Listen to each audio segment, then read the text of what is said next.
Okay, today we are going to discuss the problem with freedom. So, I seen the reports. I really didn't go into it because the headline explained it all, and people were reacting different. Saying that this is going to be a war on cops and blah blah blah blah blah blah.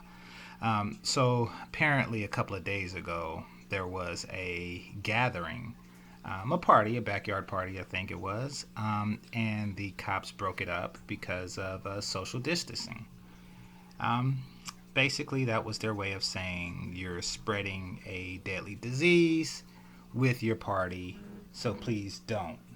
Is essentially what was going on, and there was a lot of different type of reaction, but they made it seem like the police, in this case, that were just following orders, was being unnecessarily fair. Okay, here's the thing: you can give someone freedom, assuming that they are responsible individuals. You see, say you give people the freedom to play their music as loud as they want to. Now, this is a freedom, this is a liberty that a person can say, yes, I have this freedom. This is what I can do. But what about the freedom of the people, you know, that don't want to listen to your crap? What about their freedom to not have a baby wake up? There's when someone can say you have the freedom to not have to put your trash in the garbage can when you're outside. You have the freedom to throw your garbage anywhere around. Well, that's well and good, but what about the freedom of people who want to live in a clean society? You see, if everybody is free, then your freedoms are bound to infringe on the freedoms of others. And then you have chaos. Then you have turmoils.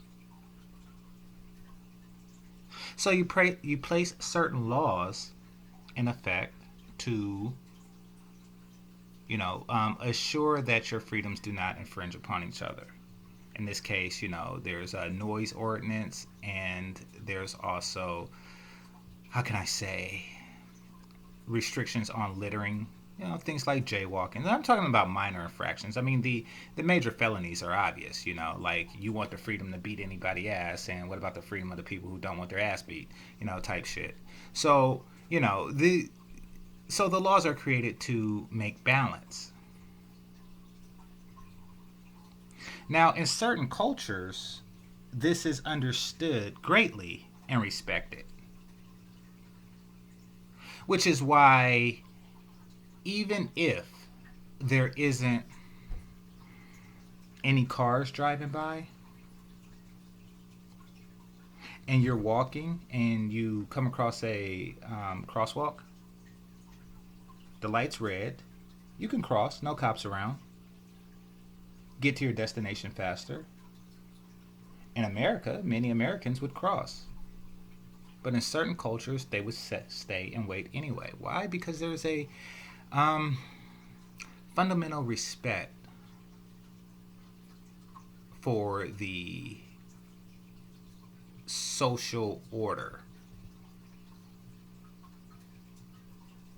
There is. They have a culture of doing this. Now, I seen something very disturbing today. Very disturbing. So, and it's the latest corona census or what have you. It was a map, and all the um, America was the only country that was blue, meaning that this was the only country that had over 100,000 infected people. Now, this isn't deaths; these are infected people. And I'm thinking to myself, wow, China has a lot more people. over 1.2. They have they have like 3 to 4 times as many people as we do. They were infected with the virus earlier. They were the first that we know of, meaning that they were caught off guard. They had less time to prepare. They didn't have the precedent of seeing how quickly it spread by observing other nations that we did. Yet, with all of these advantages, they still maintained a much lower infection rate. Now, why is this? Well, some people may say it's due to certain things that the government provided to citizens to protect themselves, but I don't think that that's the case. I think that when certain orders came down that was necessary to protect the individual as well as the general population, they obeyed it. And generally speaking, I mean, there's different ways of going about doing this, but generally speaking, the rule of thumb was, um, stay in and stay away, unless absolutely necessary not to. Now, because we here are used to certain levels of liberty, and we believe in comfort and convenience at all costs, whether it's to an individual and others, many of us decide not to obey this order. They decide to behave in their own best interests and ignore the social order. Damn if somebody get killed, right? And as a result, we have a third to the fourth of the population, but yet a far superior infection rate. You see, this type of behavior permeates throughout every single aspect of American life. The less respect that you have for the government, or really the social order, let's not say the government, because even though it's the government's job to enforce social order, there is a certain level of corruption that cannot go ignored. But let's just say the social order.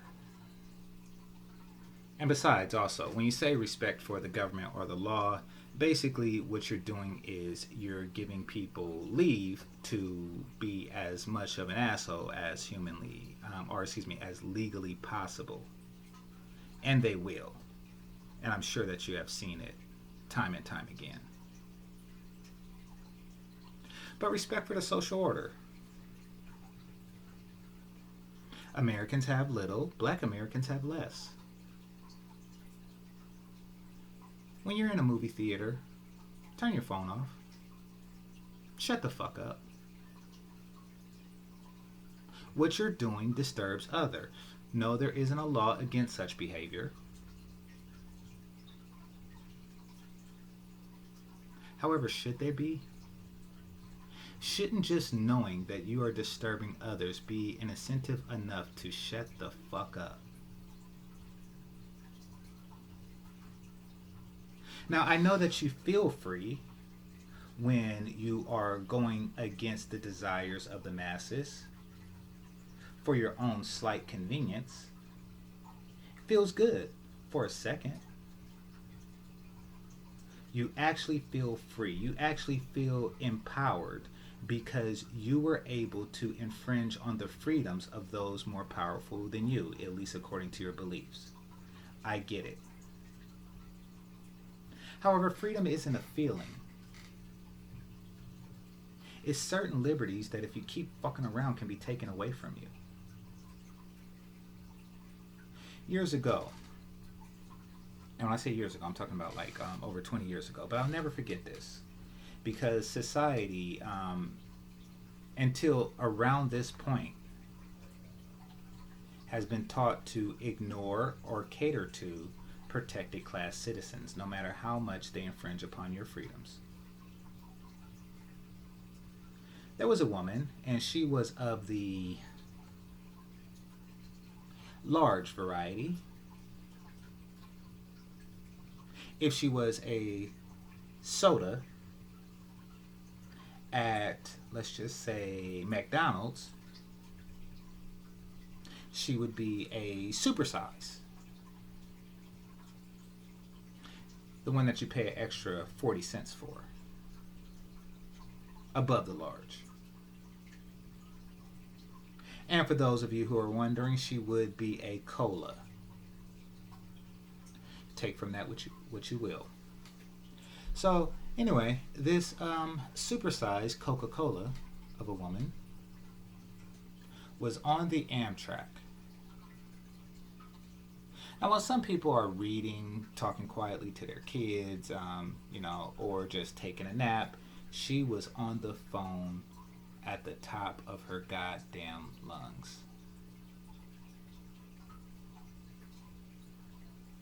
Until finally, they made somebody, kudos to them, quote unquote, snitched.